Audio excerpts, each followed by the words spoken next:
going on, everyone, and welcome back to a very special double feature Action Sunday. I apologize for this late upload for the reasons why, and that is because I just recently watched both Blade Runner movies, and of course, I didn't realize it combined to almost 5 hours between the two movies. So yeah, so that's what I'm talking about tonight. I want to talk about the original Blade Runner movie, and of course, its sequel that came out like a few years ago, which was Blade Runner 2049. So yeah, this was on my queue for a long time. I wanted to review Blade Runner like early on, very early on during this Action Sunday run. You know, when I first started this, but I never got to it because of things going on at work and also our personal things going on in my life. Of course, that's all water under the bridge. But anyway, now to tonight. After much wait, so I decided to watch the first Blade Runner earlier tonight. So now here's something interesting: is that I didn't know which version to watch. I didn't know if I wanted to watch the original one, the remaster one, or the final cut. So I decided to go with the final cut, which I understand, which I think was much more, I would say, polished final cut, like it said, because like the visuals were good, things were more, how I say, visually appealing, and things worked. Because apparently, I did a little research. Did you know that there were actually 7 different versions of the film besides those 3 I just mentioned? So yeah, if there's other versions of Blade Runner out there that don't exist, hey, let me know. I want to see how different the product is from each of these cuts. All right, but anyway, so you all heard about this. It's like Blade Runner was a flop at the box office, but yet it has since garnered a cult following because of its like this cyberpunk elements, the neo noir atmosphere. And in a way, it kind of works.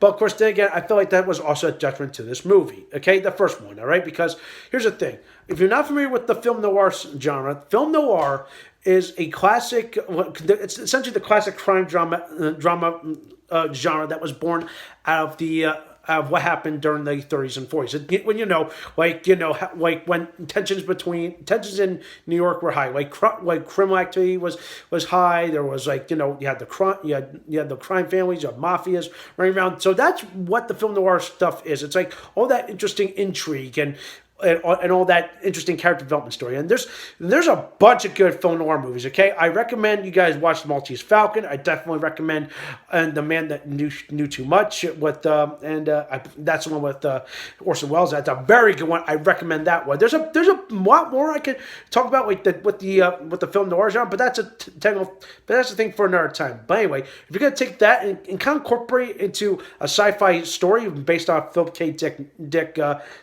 short poem or story, it kind of works, but at the same time it kind of doesn't, because here's the thing: by the 80s, the film noir genre was kind of technically dead. All right, and you're trying to, and of course, how the film noir genre worked out was that it was more slow paced. It gave time for the story to build, and of course, you got to be in the right mood to watch it. But here's the thing: the 40s and the 30s were different. Okay, the 80s were all more about bam, bam, bam, action, excitement, plot device number 1, plot device number 2, and then of course a good solid conclusion. So in a way, Blade Runner kind of took those elements, but and of course that was the detriment, was like it's slow pacing, which that kind of threw me off. Okay, it really doesn't work. But if you wanted to make Blade Runner like real epic, they should have like amped up the more suspense and built the tension and may inject a little more dark elements and all this other good stuff. Okay, and I think that's what would make Blade Runner better. But I think everyone plays how cool it was, how artistic it was done. Okay, the character of Deckard is pretty good. I really like this character. I loved Roy Batty, the villain. Okay, Rutger Hauer. This is what made Rutger Hauer an icon in this movie. And rest in peace, Rutger Hauer. Okay, so it's been over a year since he passed away. So yeah, I loved him in this movie. Like his dialogue and delivery was just eerie and just so like spine tingling. It's like he literally took this character and ran with it. I apologize for that. But anyway, so yeah, overall, like the first Blade Runner really kind of set the standard. But how does the sequel hold up? Well, let's see. So we go from a 2-hour epic to almost a 3-hour epic, and oh good lord, it was that. Like I said, pacing was just weird. Okay, it literally was trying. It was way. It dragged. Okay, I felt like parts of the story were really dragged. It went way too long.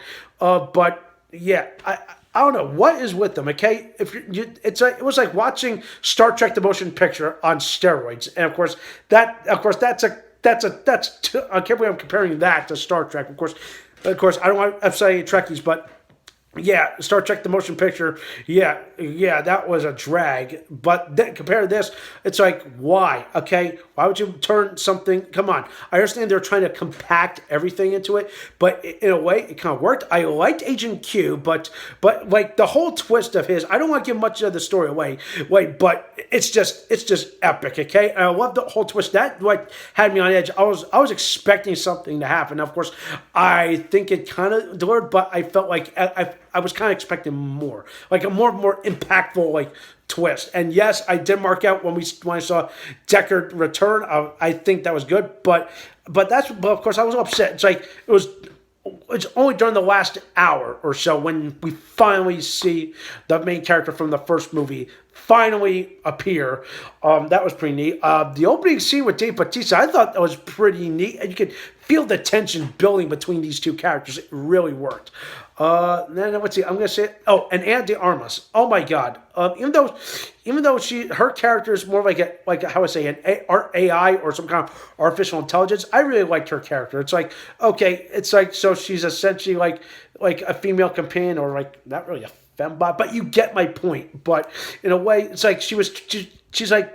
She's the one that kind of brought Kay down to earth. Okay, it's like when he has moments, it's like she calms him down. Okay, and to me, that's like the perfect foil, and she really worked. Okay, and so overall, let's see, between these Blade Runner movies, it has the sizzle, it has the flair, but what kind of like brings it down is how bad of a pacing is and like but for the sequel I feel like they were just trying to, it was more like fan service and capitalizing on those box office money. Okay, and of course, but I will admit waiting this long for a sequel I think was kind of perfect in a way because if you kind of think about it, if you waited like a year or two after the first Blade Runner came out, but of course that we're talking back to the 80s, it would probably do terribly. Of course, I think the technology was still as primitive or like CG and whatever the effects that we're using at that time, they were a little primitive. I'm glad we're much more advanced, but then again, like I said, sometimes the visuals come off to me as cheap and tacky sometimes.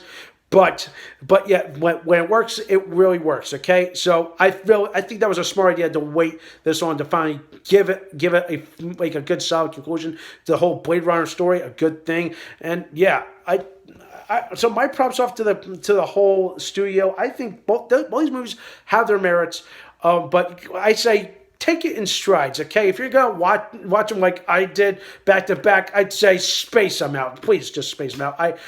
That's why I apologize for this late upload. So if I had to give both these movies a score, so after much further thinking and much pondering, I'm gonna give the first Blade Runner movie. I'm gonna give it a 7.5 out of 10. That's as best I can get.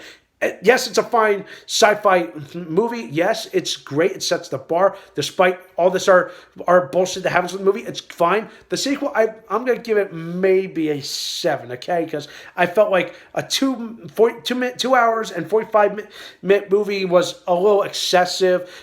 I think too much fan service was bringing it down. Just weird, odd pacing. Just it was a bit much. I felt like if you could have axed like maybe an hour out of this, and there you go. It still would have been a fine movie, all right? So yeah, at least a 7, all right? So those are my final scores.